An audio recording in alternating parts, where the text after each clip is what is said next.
오늘 5번째 인을 떼는 부분입니다. 계시록이 이제 22장까지 있는데 매주 금요일마다 강의를 한다 해도 자, 이런 식으로 자세하게 하다가는 꽤 시간이 걸릴 것 같아요. 그래도 이제 앞으로 또 다시 여러분이 계시록을 다룰 수 있는 이런 기회가 또 있을지 없을지 모르고, 저도 어떻게 될지 모르고, 또 여러분도 어떻게 될지 모르고, 하는 김에 하여튼 남김없이 이해하자, 이게 좀 필요하다라고 봅니다. 사실 올해 안에는 뭐 요한복음도 그렇고 요한계시록도 그렇고 좀 끝내려는 목표를 가지고 있지만 너무 이게 제가 인간적으로 딱 이때까지 정해서 하지는 않기로 했습니다. 하여간 올해 안에는 좀 어느 정도 마무리를 하려는 마음은 있습니다.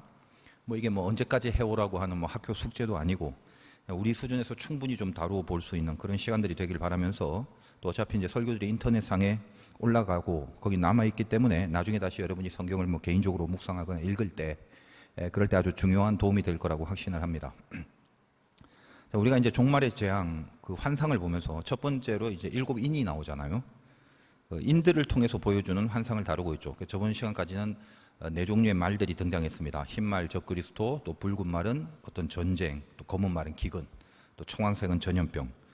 그리고 이 모든 것들은 결국 죽음으로 귀결되는 그런 요인들이다, 이 말씀을 드렸죠. 물론 이제 여기서 죽음이라는 거는 우리의 육체가 쇠하여져서 죽는 그런 일반적인 육신의 죽음만을 의미하는 게 아니라고 그랬죠. 가장 근본적인 죽음, 다시 말하면 하나님과의 영적인 단절이 진짜 죽음이고, 우리 이 육신의 죽음을 통해서 하나님과의 단절이라는 그 근본적인 죽음을 우리 육신의 죽음을 통해서 예표하고 시사받아야 될 그런 교훈을 가지고 사셔야 되는 겁니다. 그래서 결국 이제 죽음으로 향하게 하는 이 4가지의 말들도 죽음을 불러일으키는 요소로서 이 세상엔 이 4가지밖에 없다, 그런 의미가 아니라고 그랬죠.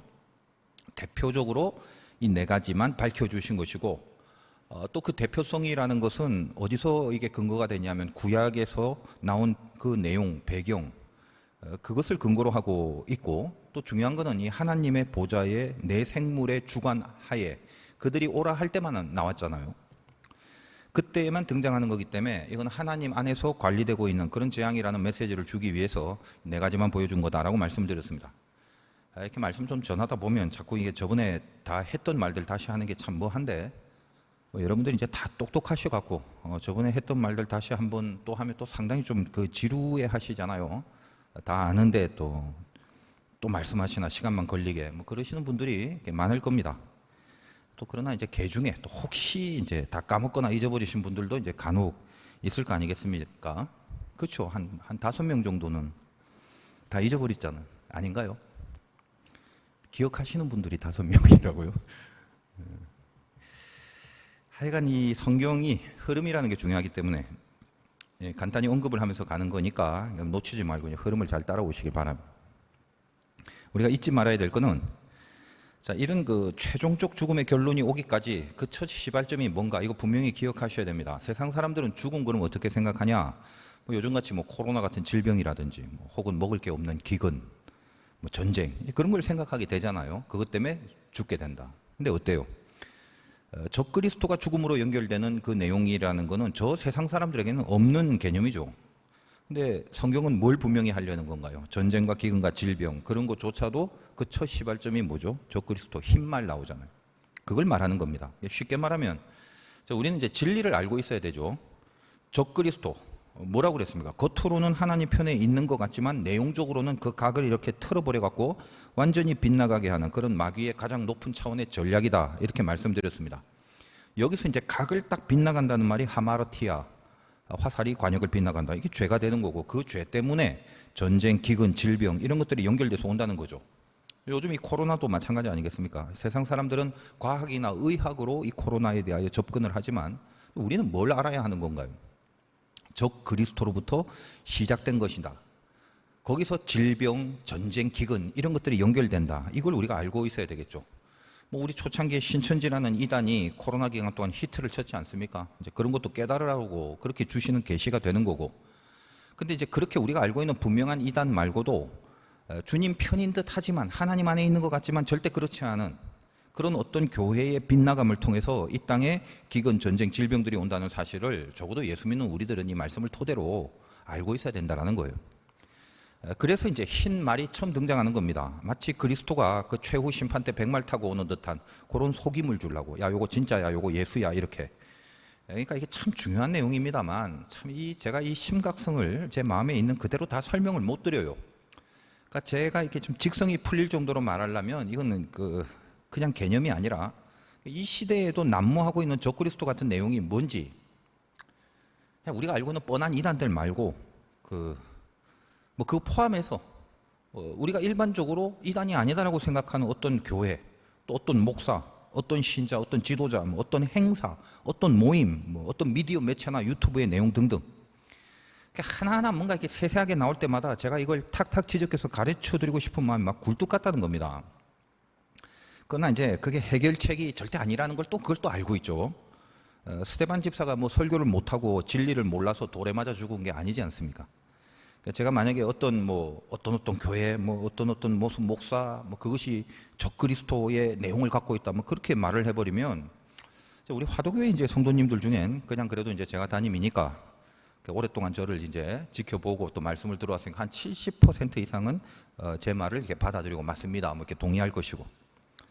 근데 또 교인들이 참 다양하잖아요.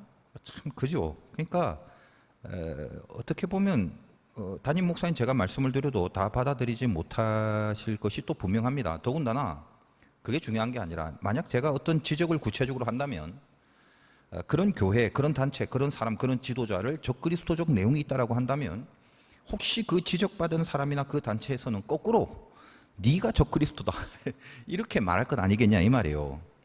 그러니까 그냥 마음 같아서는 예수님이 짠하고 나타나셔갖고 그냥 바로 판단해갖고 너 아니야, 너 맞아, 이렇게 심판을 해주시면 딱 좋겠지만 성경을 봤을 때 절대로 그러시지도 않으며 그러신 적도 없고, 이거는 나중에 하나님의 보좌 앞에서나 드디어 구분되고 갈라지게 된다는 것을 우리는 성경을 통해서 알고 있습니다. 자, 그러면 어쩌라고? 방법이 뾰족히 없어요. 인류 역사 이래 이 부분에 대하여 확연한 해답은 없습니다. 다들 자기가 맞다고, 자기가 이렇게 주님 편이라고 합니다. 그렇죠. 교회 안에 있는 모든 컨텐츠들이 주님 편이고 하나님 편이고 믿습니다 안 하는 게 어디 있어요. 여러분들은 이제 대부분 저를 믿으시겠지만 사실 여러분들이 저를 믿는 근거도 없죠. 제가 맞다, 내 말만 맞다라는 근거가 어디 있어요. 단지 이제 그냥 저는 이 성경을 근본으로 하고 성경을 근거로 해서 말씀을 전하고 있는데, 그런 과정 가운데서 여러분 안에 성령이 여러분에게 생각나게 하시고 깨닫게 하시고 가르쳐 주시고 그런 방법으로만 이제 판단과 진단을 하실 수밖에 없습니다. 근데 또 웃긴 건 뭐냐, 적그리스도도 마찬가지로 지들도 성경이 근본이라고 하고 성경으로 전한다고 하면서 이렇게 빗나가게 하거든요. 그래서 뭘 어떻게 할지 모르겠어요. 결론은 뭐냐, 이 영적 진리의 영역에서 객관적 증명은 불가능하다, 그것뿐입니다. 만약 그게 증명이 될 수 있다면 예수님이 십자가에 죽으실 이유가 없었겠죠, 그때부터. 단지 그럼에도 어떤 은근한 판별식이 하나 있다면 그게 뭐냐, 우상신앙이냐 십자가 신앙이냐, 우리 기독교 안에서 기독교라는 이름의 명분 하에서 그것만 보면 감은 잡을 수 있습니다. 우상신앙이냐 십자가 신앙이냐, 다른 말로 욕심이냐 죽음이냐, 어디로 중심이 향하고 있는가, 그거 보면 아는 거죠. 많은 적그리스도적 내용을 갖고 있는 부분은 주님의 이름을 이용해서 욕심을 채우는 겁니다. 그래서 죄가 되는 거거든요. 죄는 누가 잉태하냐, 욕심이 잉태하는 게 죄다. 욕심이 뭐죠? 커져라, 세져라, 많아져라, 이거 아닙니까? 예수님은 좀 좁아져라, 죽어라, 땅에 밟혀라, 그거죠. 그래서 예수 믿는 게 실은 이 세상에서 순교하는 거예요. 진짜 죽는다는 의미도 포함되지만 그냥 순교하는 자세와 순교하는 마음과 순교하는 정신으로 사는 거예요. 그것뿐입니다. 이제 늘 제가 말씀드리지만 또 오해하면 안 되는 것이, 혹시라도 하나님이 이 크고 세고 많아지게 그렇게 정말 예수 믿는 당신의 진짜 자녀들을 그렇게 하실 수도 있죠. 그런 경우도 많아요. 그거는 이제 하나님이 주신 감사한 복인 경우도 참 많습니다. 그러나 그는 이제 전부 다 그렇게 받은 것들은 하나님 나라를 위해서 쓰고 버리고 흘리라고, 사용하라고 그렇게 하나님이 주신 거죠. 그러니까 이쯤 하고, 하여간 이 모든 것의 진위, 맞냐 틀리냐, 이거는 최후 심판으로 정해집니다. 그래서 하나님이 나중에 이제 마지막으로 판단을 다 해주신다는 거예요. 그럼 지금은 뭐냐? 밭입니다. 밭. 다 같은 밭. 그러니까 다 같이 밭에 있어요. 가라지도 있고 알곡도 있어요. 우리는 빨리 가라지 좀 없애달라고 그렇게 하잖아요. 지가 혹시 가라지인지도 모르면서 하여간 마음에 서우는 그런 게 있어요. 가라지 좀 없애달라고. 그러나 없애지는 게 아니다, 없애지 않겠다 이렇게 얘기를 하잖아요. 성경에. 나중에 언제? 추수 때 하신답니다. 그러니까 이 땅에서는 증명이 안 돼요. 가라지가 뭔지 알곡이 뭔지 객관적으로 구별을 시켜놓지 않는단 말입니다. 같이 섞여서 자라다는. 이게 답답하죠. 진짜 신앙을 갖고 사는 사람들은 그래서 늘 그 어떤 답답함과 억울함이라는 게 늘 따르는 법입니다. 그 억울하고 답답한 상황 자체가 이상한 게 아니라 그게 이 세상에 특별히 하나님과 멀어져서 타락된 이 죄악된 세상에 이미 세팅이 되어 있는 구조이고 상황이라는 거예요. 그러니까 그걸 이상하게, 답답할진 몰라도 이상하게 여기지 말고 억울함이 있다 할지라도 그걸 이상하게 여기지 말라. 왜? 그게 세상이니까. 원래 이 세상에 설정된 존재 양식이 그겁니다. 그래서 이 네 가지 말들을 통해서 재앙이 이제 죽음으로 연결이 됐잖아요. 저번 시간에. 그리고 이 죽음이 죄로 인해서 형벌적인 죽음이 있지만 하나님으로부터의 그 단절을 그것으로 이렇게 드러내기도 합니다. 너 단절됐기 때문에 이렇게 이제 죽음이 온다. 그런데 이제 오늘 5번째 인을 떼는 부분, 이 부분에 있어서는 이 죄 때문에 오는 죽음뿐만 아니라 신앙으로 인한 순교적 죽음도 있다는 것을 말해주고 있는 거예요. 다시 말하여 이 종말에는 이렇게 순교적 죽음이라는 것도 있단다. 너희들도 그 가운데 있길 원한다. 이거를 말씀하시는 거예요. 억울한 죽음. 내가 옳은데 맞는데 잘했는데도 뭔가 이렇게 죽을 수밖에 없고 밟힐 수밖에 없는 내용이 있다는 거를, 그게 종말이다라는 걸 말해주고 있다는 거예요. 그 순교자들이 지금 하늘의 제단 아래서 어떤 호소를 하고 있습니까? 하늘 제단에서 하는 호소 9절입니다. 5째 인을 떼실 때 내가 보니 하나님의 말씀과 그들이 가진 증거로 말미암아 죽임을 당한 영혼들이 제단 아래에 있어. 이렇게 되죠. 여기 보니까 그 두 가지 이유가 있네요. 죄로 인해서 저주받는 죽음 말고 왜 순교적 죽음이 등장하느냐. 두 가지 이유로 죽은 존재. 그건 이제 신앙적으로 죽은 거니까 순교라고 하는 건데, 첫째는 하나님의 말씀, 그죠? 그 다음에 두 번째는 그들이 가진 증거. 다시 말하여 말씀과 증거, 이 두 가지로 인해서 순교를 당한 자들을 말합니다. 그런 자들이 있다는 거예요. 사실 이게 우리가 돼야 돼요. 이게 이 종말에 일어나는 현상이 이거다라고 5번째 인을 통해서 보여주는 환상입니다. 자, 그럼 말씀이 왜 순교가 되는가? 죽음이라는 게 언제 오게 됩니까? 뭐가 죽는다라는 건 충돌이 일어나서 하나가 죽는 거거든요. 충돌이 일어나면 하나의 세력이 또 다른 하나의 세력을 제압해야 됩니다. 그러니까 하나가 다른 하나를 없애야 되는 거죠. 그게 충돌입니다. 그러므로 하나님의 말씀이라는 게 나에게 적용이 돼서 내 자아하고 하나님의 말씀이 충돌하게 돼요. 그러면 그 말씀이 나를 죽일 때 그때 비로소 순교가 이루어지는 거죠. 그게 내가 나를 죽이는 순교입니다.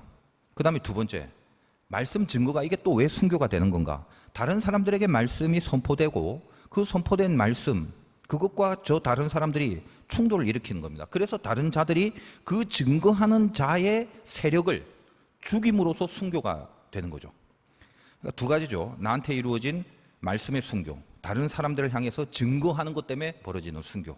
그 두 가지가 이 종말 때에 예수를 진짜 믿는 자의 순교적 모습이다라는 얘기를 먼저 하는 겁니다. 자, 그럼 일단 그 나한테 이루어지는 순교를 조금 자세히 생각해 본다면, 여러분 자신한테 이루어지는 순교가 뭡니까? 그 애굽에 살던 백성들이 오랫동안 애굽 습성이 몸에 배어 있죠. 430년 동안. 자, 그때 그 애굽에서의 내가 누구냐 하면 바로의 명을 받고 살아가는 존재로서의 자아입니다. 바로 말을 들으면 먹을 수 있고 입을 수 있고 마실 수 있어요. 근데 그들을 하나님이 광야로 끌어가서 바로 그 전형적인 애굽의 습성을, 그 오래 묵은 습성을 죽이려고 하십니다. 자, 먹을 거 없애게 하고 마실 거 없애버리고 입을 거 없애버립니다. 그리고 하나를 딱 줘요. 말씀을 주십니다. 그래서 광야는 뭐 여러 번 말씀드렸지만 그 광야라는 미드바르가 아예 그 뜻 자체가 말씀이라는 의미죠. 이제 요즘 이제 젊은이 예배 때 출애굽기 설교를 하는데 이제 드디어 이제 20장쯤으로 와서 10계명 이후에 막 쏟아지는 율법을 받는 장면을 시작하는 그런 시즌이 됐어요.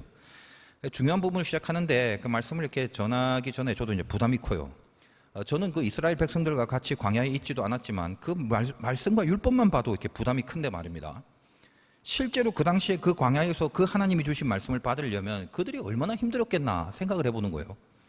하나님은 말씀만 주시고 실제로 저들의 현실과 현장은 완전히 오래 캐캐 묵어왔던 애굽과는 반대가 되는 상황을 그냥 만드신 거죠. 먹을 게 모자라고 물도 없고 그럽니다. 근데 그런 것들로 죽이지 않아요. 만나 먹을 거 대신해서, 반석의 물 대신해서. 신기하게도 또 옷이나 신발이 닳거나 헤어지지 않습니다. 뭘 말하려고 하는 거죠? 하나님이 이 모든 걸 책임지신다. 그 모든 것을 하나님의 말씀을 따라가는 발걸음 안에 바로가 아니라 하나님이 다 주시는 것들이다. 그러니까 착각하지 마라. 이제껏 잘못 알고 있었던 그거 버려. 그거를 깨닫게 하시는 거죠. 바로의 말을 들어야 나오는 것이 아니라 하나님의 말씀을 들어야 허락되는 것들이라는 것을 말해주고 있는 거예요. 그러네, 이제껏 져져온 그들의 습성, 바로 말을 듣고 거기서 누려왔던 그 오래된 타성들, 그러니까 그들이 삶을 살아가는 가장 근본적인 이 패턴 자체를 바꿔버리는 작업을 하시는 거예요, 광야가. 근데 쉽지가 않죠. 그 애굽의 습성을 갖고 있는 채로 가나안에 들어갈 수는 절대로 없습니다. 우리도 이제 천국 가는 사람이라면 일단 어떤 사람인가요? 변화된 사람이라고 하죠. 변화가 뭐예요? 습성이 바뀌는 거예요. 그게 변화죠. 광야에서는 자기 안에 충돌이 일어나는 거예요. 그래서 하나님의 말씀, 주신 말씀, 애굽의 습성, 이 두 개가 충돌을 일으킨다는 겁니다. 잘 먹던 사람이 음식이 없어져요. 부족함을 느끼고, 잘 자던 사람이 그냥 모래바람 맞으면서 자야 됩니다. 적어도 끝까지 내 애굽의 습성을 내가 지켜야겠다라는 사람들은 항상 마음속에 다시 애굽으로 돌아가려고 하겠죠. 그래서 얼마나 많은 죄들을 광야에서 저지릅니까? 왜 우리를 애굽에서 끄집어내서 이 고생 시키냐, 그거잖아요. 그걸 원망이라고 합니다. 이게 참 큰 죄거든요. 우리 식으로 말하면 아버지 왜 날 낳으셨나요? 그따위의 한탄과 똑같은 거죠. 근데 만약에 그렇지 않다면, 말씀이 나를 지배해서 내 안에 이제껏 가져왔던 애굽의 습성이 죽어버리는 그 순교의 자리로 가는 거, 아니면 애굽으로 다시 가는 거예요. 둘 중에 하나라는 거예요. 물론 하나님의 은혜 가운데 저들을 끄집어내서 끝까지 저쪽으로 가서 만들게 가도록 만드실 건 분명합니다만, 하여간 보여지는 형태는 둘 중에 하나라는 거예요. 결국은 우리가 성경을 통해서 알 수 있다시피 가나안까지 간 사람들이 어떤 사람입니까? 말씀과 자기 자아가 충돌했을 때 자기를 죽일 수 있었던 순교자들이거든요. 사실은 그 순교가 있었기 때문에 여리고성에 가서도 그 성을 그냥 돌라라는 말씀을 따라서 내 생각, 내 계획, 내 마음, 내 습성, 내 어떤 전통, 내 경험, 이런 것들이 그 말씀 앞에 죽을 수 있었죠. 아니, 누가 그 위에서 막 돌 던지려고 지금 벼르고 있는데 거기서 뺑뺑 돌기만 누가 그렇게 할 수 있나 말이에요. 광야에서 그 말씀과 자기의 습성이 충돌하여 자기 자아를 죽였던 경험을, 그걸 터득하지 못한 자들은 절대로 여리고성에 승리가 있을 수 없었다라는 거예요. 그러니까 어떻게 보면 우리가 천국에 들어갈 수 있다는 것도 그겁니다. 항상 이 싸움에서, 말씀과 자아의 싸움에서 그 충돌 속에 나를 죽일 수 있는 경험이 있는 자들, 그게 만약에 한 번도 없다면 여러분 예수 믿는 사람이 아니죠. 앞으로, 지금까지 없었어도 뭐 앞으로 할 수는 있을지는 몰라도 주어진 말씀 앞에서 자기를 죽일 수 있는 그 싸움이 있는 자들, 이 자들이 참 게 멋있죠. 그러나 말만 들으면 멋있지만 신앙적으로 실제로 순교하는 그 과정 자체는 절대로 멋진 게 아닙니다. 그 과정은 늘 아파요. 옥토에 떨어진 씨가 이게 진짜인데 여러 번 말씀드렸습니다만, 옥토 말고 다른 데 떨어진 씨는 전부 뭡니까? 길가, 뭐 돌짝밭, 가시덤불 등등 전부 씨가 다 보인다고 그랬죠. 물론 이제 거기가 약간 들어가는 경우도 있습니다, 씨가. 그러나 보여요. 들어갈 만하면 그냥 후 하고 불어버리면 씨들은 다 날아가 버립니다. 여러분, 고난이라는 거, 환난이라는 거, 박해라는 거, 그 충돌의 싸움이 있을 때 에라이 모르겠다, 힘들다, 관둬라, 그냥 그래 버리면 되잖아요. 예수 안 믿는다, 난 믿음대로 안 살란다, 아유 하나님을 믿는 거 대강하자, 아픈 거는 싫다, 딱 그래 버리면 돼요. 훅 하고 바람만 불면 끝나잖아요. 근데 옥토는 뭐예요? 씨를 이렇게 품고 있어요. 그래서 씨가 보이지 않아요. 안 보이기 때문에 폭풍이 불어도 날아가질 않아요. 왜? 안으로 들어가 있잖아. 안에서 감싸 안고 있어야 되기 때문에 옥토는 아픈 거예요. 왜요? 감싸 안으려면 자기를 찢어갖고 그 찢어진 틈 안으로 들여보내서 그걸 오랫동안 이렇게 품고 있어야 하는 거죠. 그렇다고 뭐 금방 열매가 나오나? 그것도 절대 아니죠. 고로 옥토라는 건 열매가 중요한 게 아니라 그 이전에 아픈데도 안 토해내고 안 버리고 자기를 찢어내가면서 그 말씀을 간직하고 있는 상태를 말하는 것입니다. 이 말씀과 자아의 충돌 속에 순교자가 나와요. 여러분 모두가 그 순교자가 되기를 바라는 메시지를 주시는 겁니다. 두 번째는 뭐냐? 남들한테 죽임당하는 순교. 여러분, 세상에서 하나님의 법을 제대로 지키고 살면요, 이상하게 밉상이 돼요. 세상 사람들한테.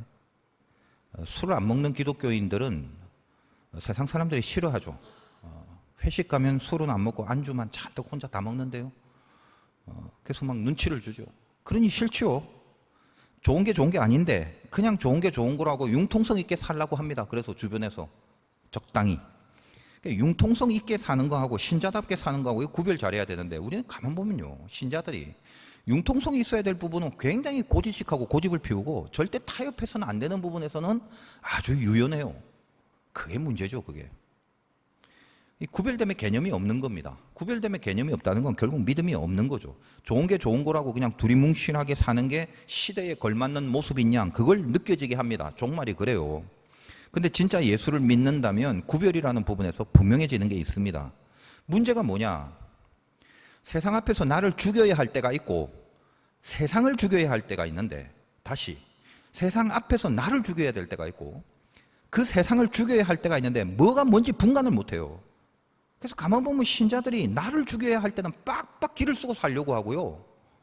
세상을 죽여야 될 때는 실실거리고 융통성 있게 살려줍니다. 그러니 신앙의 위력이 나오지 않는 거죠. 뭔가 안 믿는 사람들한테 메리트가 있어 보여야 되는데 무시를 당하죠. 왜 무시를 당하는 건가요? 자기를 잘 살펴봐야 돼요. 신자들이 자기 자신을. 단지 내가 하나님을 믿는 그 이유, 하나님을 믿는다는 이유만으로 세상이 나를 무조건 무시하지는 않습니다. 믿는 사람답지 못해서 무시당하는 경우가 훨씬 더 많은 거예요, 사실은. 왜 믿는 사람답지 못하다는 평가를 받습니까? 아까 말씀드린 1번이 안 되기 때문에 내가 내 안에서 나를 죽이지 못한 상태로 세상을 향해서 뭔가를 증거한답시고 그렇게 설치다가 당하는 거예요, 전부 다. 세상은 이런 기독교인들한테 늘 하는 말이 있죠. 야, 그냥 너나 잘해라. 그러고 있는 거예요.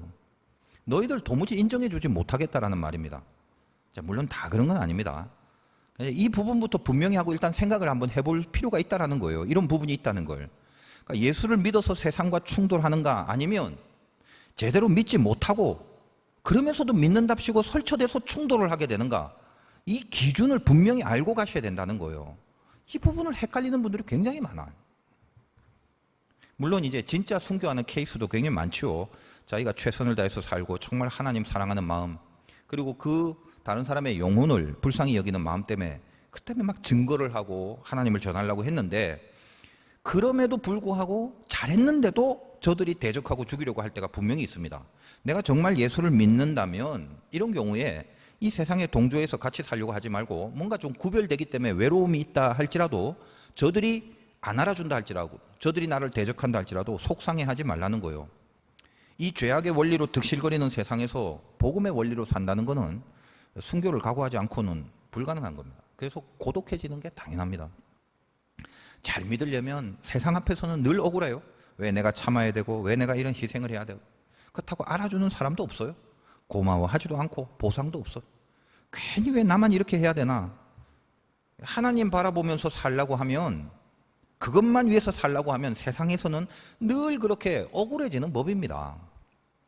그러나 메시지가 뭐죠? 끝까지 거룩한 고독의 사람이 되라는 거예요. 이게 무슨 혼자 쓸쓸하게 지내란 말이 아니에요. 어디 틀 박혀서 청승맞게 살라는 말이 아니라 이런 거 있잖아요. 내가 소유한 보석 때문에 이게 혼자 있어도 외롭지 않을 그걸 가지고 있는지 보란 말이에요. 왜 다 팔아서 그 밭에 감추인 보화를 삽니까? 그게 쓸쓸한 사람이에요? 세상 어떤 사람보다 그게 뭐 청승맞은 사람입니까? 제일 좋고 귀한 걸 내가 갖고 있는데 이게 거룩한 고독이라는 말이에요. 우리가 5번째 인에 이 해당하는 순교자들이 되는 거는 이렇게 2가지 내용, 즉 말씀과 증거로 인해서 죽음을 당하게 되는 그 경우를 말합니다. 둘 다 억울함을 느끼죠. 잘 믿으려고 한 거고 신앙으로 살려고 애를 쓴 건데 왜 순교하는 결론이 되느냐, 그 호소를 지금 하고 있는 겁니다. 여러분, 순교라는 게 피를 말하는 거죠. 오늘 말씀 제목이 피라는 헬라어, 이제 하이마. 여러분 뭐 헬라어 지금 많이 했는데 뭐 다 외우시면 좋겠지만 뭐 안 외워도 상관이 없습니다. 하이마가 하이마트하고 비슷해서 뭐 피 사러 간다 생각하세요. 그러면 쉽게 외워지는데 왜 나는 예수를 믿는데 피를 흘려야 되는가? 지금 이 호소를 이 순교자들이 하고 있어요. 10절 보겠습니다. 큰 소리로 불러 이르되 거룩하고 참되신 대주제여 땅에 거하는 자들을 심판하여 우리 피를 갚아주지 아니하시기를 어느 때까지 하시려 하나이까 하니. 요게 종말 증세요. 분명히 예수를 잘 믿고 살라고 하는데 이 예수를 부인하지 않고 그렇게 살아가고 있는데 이 고난과 박해 속에서 근데 우리가 왜 죽어야 되나? 우리가 왜 눌려야 되나? 우리가 왜 쥐밟혀야 되나? 세상에서 보상이 하나도 없고 오히려 억울한 죽음만을 당하는 그 현실들, 이걸 도대체 하나님 앞에서 나는 어떻게 생각해야 하는가? 그런 의문들이 나온다는 것입니다. 그게 뭐다? 종말의 현상들이 그렇다. 저번 시간에 설명드렸듯이 당시 박해라는 건 믿음 이꼴 예수 믿음 이꼴 죽음입니다. 그죠? 그래서 그 각오 없이는 예수 믿을 수는 없는 시대다라고 말씀을 드렸습니다. 자, 여기에 이제 하나님의 대책이 나오죠. 11절 보겠습니다. 각각 그들에게 흰 두루마기를 주시며 이르시되 아직 잠시 동안 쉬되 그들의 동무 종들과 형제들도 자기처럼 죽임을 당하여 그 수가 차기까지 하라 하시더라. 흰 두루마기를 준답니다. 성경에 흰 두루마기 같은 표현이 많이 나옵니다. 뭐 흰 옷 입은 성도라든지 예를 들면 그 앞에 7 교회에 보낸 서신 중에도 4대 교회의 서신을 보면 뭐 앞에 넘기면 3장 4절 같은 데 보시면 이렇게 되어 있어요. 그러나 4대에 그 옷을 더럽히지 아니한 자 몇 명이 내게 있어 흰 옷을 입고 나와 함께 다니리니 뭐 표현들이 많습니다만 한두 개 찾아보면 그런 거예요. 흰 옷 입은 자들이 나오잖아요. 그 이기는 자는 이와 같이 흰 옷을 입을 것이요. 그러니까 좋은 거예요. 흰 옷이. 그리고 뭐 쉽게 말하면 이 흰 옷 입은 사람은 신앙적으로 뭔가 합격되고 완성된 사람들을 말하는 거죠. 이 희다라는 표현에서 어떤 흠이 없는 온전한 상태 그 느낌이 들잖아요.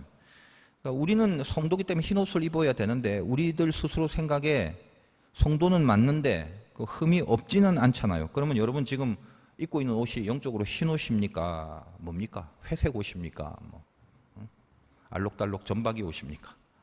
흰 옷을 입어야 여러분이 성도다 이 말이에요. 여러분 옷을 한번 확인해 보세요. 무슨 말인지 확실하게 정리를 하셔야 돼요. 이제 뭐 거의 다 오늘 했습니다.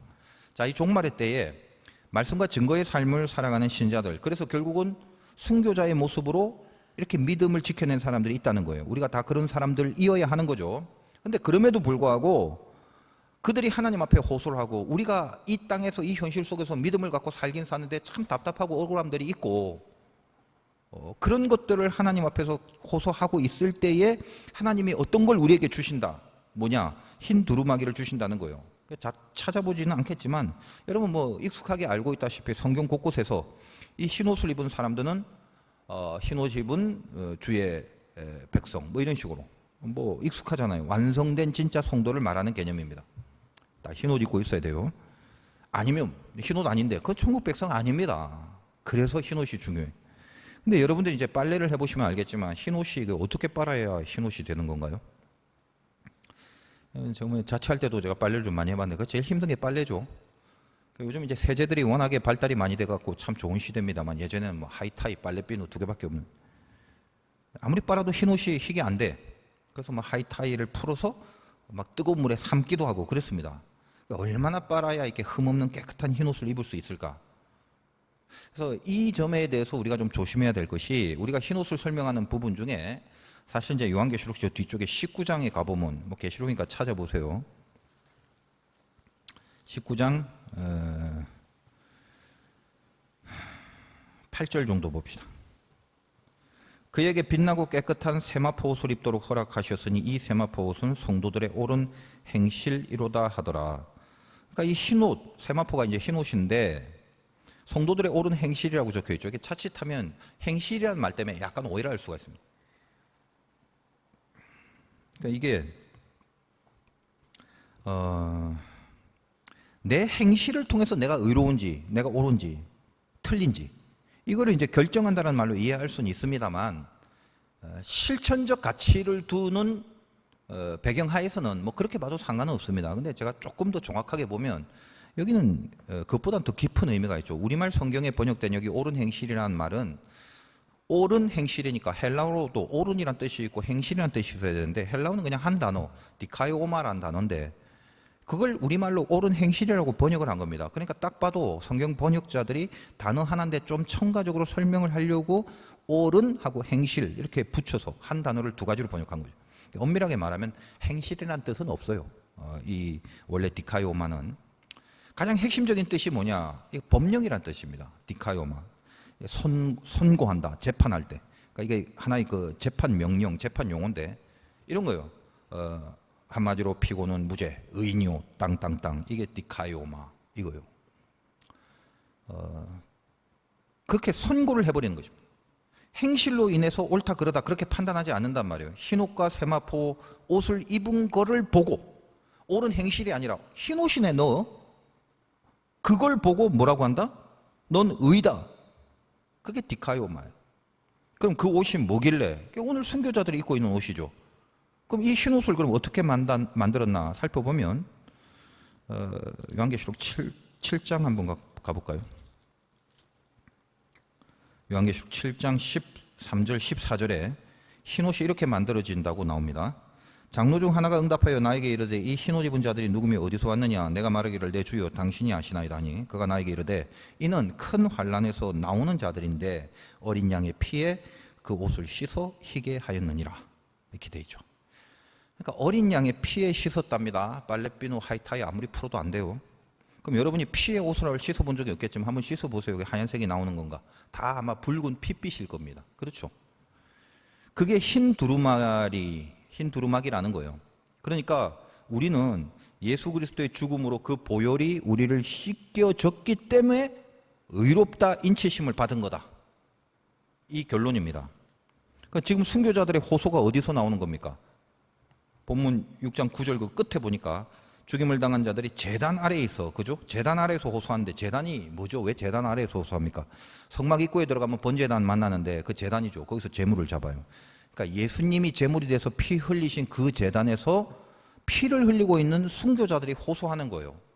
자, 이런 실루엣이 뭘 말해주고 있는 겁니까? 저들은 저들이 흘린 피의 값을 받고 싶은데 하나님 이 환난 중에 이 정도 했으면 이 정도 잘했으면 이제부터 우리가 이제까지 흘린 피를 좀 갚아주세요. 하나님 우리를 피 흘리게 한 저 세상과 저 죄들과 저 악한 자와 마귀들에게 우리가 저들 때문에 흘린 피를 좀 갚아주세요. 그렇게 하고 있는 거죠.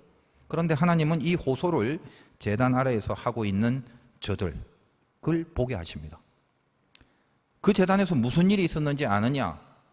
너희들이 믿음을 가지고 살면서 많은 피를 흘렸다는 건 알지만 그 제단에서 그런 너희에게 흰 옷을 주려고 제일 처음 피를 흘리신 분이 예수 그리스도시다. 그거를 말씀해 주시는 거예요. 그 안에서 네가 흘려진 피의 대가가 뭔지를 다시 한번 생각해 봐라. 주님이 그 제단에서 흘리신 보혈이 우리를 씻어준 거, 그것이 흰 두루마기를 입는 겁니다. 너희들 고생 많이 했네. 잘 지켰다. 내가 너에게 흰 두루마기를 준다. 너희가 믿음으로 살라고 순교의 자리까지 갔다면 거기서 이 흰 옷을 입게 된다. 아픔이 있는 그 박해의 시간 동안 오늘 말씀이니까 잠시 쉬어라. 11절 잠시 동안 쉬되 너희 같은 순교의 삶을 살아간 자들이 더 있단 말이에요. 그들의 동무종들과 형제들도 자기처럼 죽임을 당하여 그 수가 차기까지 쉬고 있어라. 숫자가 찰 때까지 거기서 쉬고 있어라 얘기를 하는 거예요. 다 차기까지. 이 부분은 차칫 오해를 하면 그래 그럼 언제까지 기다려? 얼마나 차야 돼? 몇 명 남았어? 그런 식으로 가지 말라는 거예요. 그러니까 하나님의 깊은 심정의 세계를 자꾸 이렇게 우리 수준에서 자꾸 계산기를 두드리면 안 돼요. 이게 뭐죠? 하나님이 우리를 구원하고 싶은 그 마음이 얼마나 간절한가 이걸 느끼라고 주신 메시지죠. 우리 모두에게 다 흰옷을 주고 싶은 그 주님의 마음, 기다리라는 게 얼마 남았다가 아니라 다 주고 싶다는 하나님의 마음 아닙니까? 이렇게 시간과 기다림과 다 차기까지라는 이 표현으로 그 하나님의 마음을 대신했을 뿐이지 그걸 근본적으로 이해를 하셔야 된다는 겁니다. 이걸 모르면 자꾸 며칠이 뭐가 며칠까지 언제까지 얼마가 몇 명이 이런 식으로 가다가 요한계시록의 진의를 자꾸 놓쳐버린단 말이죠. 우리가 말입니다. 참 못났고 그죠? 죄도 짓고 여러 가지로 연약함이 많습니다만 얼마나 온전해서 이 흰 옷을 입고 있는가 이게 아니죠. 실은 우리가 입은 옷은 흰색이 아니라 이 붉은 피의 색깔입니다. 그죠? 주님의 보혈에서 빨아서 입은 옷이기 때문에 그래요. 그 옷을 하나님이 흠없는 흰 옷으로 여겨주신다는 겁니다. 보통 이제 사람들이 병원에 가면 심각하게 다치거나 뭐 수술하거나 병 치료할 때 수혈을 합니다. 피를 공급받는단 말이에요. 피 안에는 뭐 여러 가지 요소가 있습니다만 적혈구, 백혈구 있고 혈소판, 혈장 이렇게 있는데 여러분 알다시피 적혈구라는 건 우리 몸에 산소를 운반하는 기능, 백혈구는 병균 들어오면 그거 잡아먹잖아요. 혈소판은 이제 피를 응고해서 흘리더라도 멈추게 만드는 것이고 혈장이라는 건 피가 액체가 되게끔 만드는 그런 액체적 요소죠. 근데 이 모든 게 다 생명입니다. 여러분이 산소를 내 몸에서 운반하지 못하거나 병균이 들어왔는데 그걸 제거해 주지 못하면 우리는 그냥 금방 죽는 것뿐입니다. 그죠? 그러니까 피라는 게 작용을 안 하면 죽는 거예요. 수혈이 뭐예요? 그 피를 공급받는 겁니다. 우리가 예수의 피로 영적 수혈을 받았다는 거 그거 아십니까? 그러니까 내 안에 더러운 병균이 죽는 거예요. 생명의 호흡이 가능하게 하는 겁니다. 뭐 때문에? 주님의 보혈이, 대신 죽으신 보혈이 내 안에 영적으로 흘려서 그 보혈이 나를 살리시는 거라는 거예요. 가끔 기도할 때 여러분이 지금 누군지 한번 보세요. 문제 갖고 기도할 것이고, 또 오늘도 뭔가 간절함이 있어서 기도하시는 분이 있을 것이고, 기도 안 된다 빨리 끝내자 가는 사람도 있을 것이고, 뭐 다양합니다만 적어도 오늘 이 말씀 앞에 서서 한번 나를 한번 보세요. 내가 누군지. 예수의 피가 흐르고 있는 거예요. 어떤 마귀의 세력과 병마들이, 그 악함들이 내 안에 들어와서 설칠 수 있겠습니까? 내 안에 흐르는 게 예수의 보혈인데, 여러분 이 세상에서 말씀과 증거 이 두 가지를 지키려고 죽기까지 싸우려고 하는 자들에게 하나님은 주님의 이 보혈의 옷을 입히신답니다. 여러분이 입고 있는 것은 흰옷이죠. 그 흰옷 입은 주님의 백성으로 살아내는 것을 신자라고 그러는 거예요. 제가 좀 그 주술적인 건 싫어합니다만 마음의 중심을 보시는 하나님을 알기 때문에 가끔 좀 힘들 때 그 주술적인 걸 좀 해요. 뭐냐? 그냥 좀 아플 때도 있고, 나쁜 마음이 들 때도 있고, 또 은혜가 떨어질 때도 있고, 또 몸이 또 힘들 때가 있고, 그러면 가만히 이렇게 생각을 합니다. 주님, 내 안에 흐르는 것은 주님의 보혈입니다 하고, 내 안에 머리털부터 발끝까지 주의 보혈을 이렇게 흘려보냅니다. 코카콜라 중역들의 캐치플레이어가 내 안에 흐르는 건 피가 아니라 코카콜라다라고 합니다. 저는 그런 말이 굉장히 은혜가 돼요.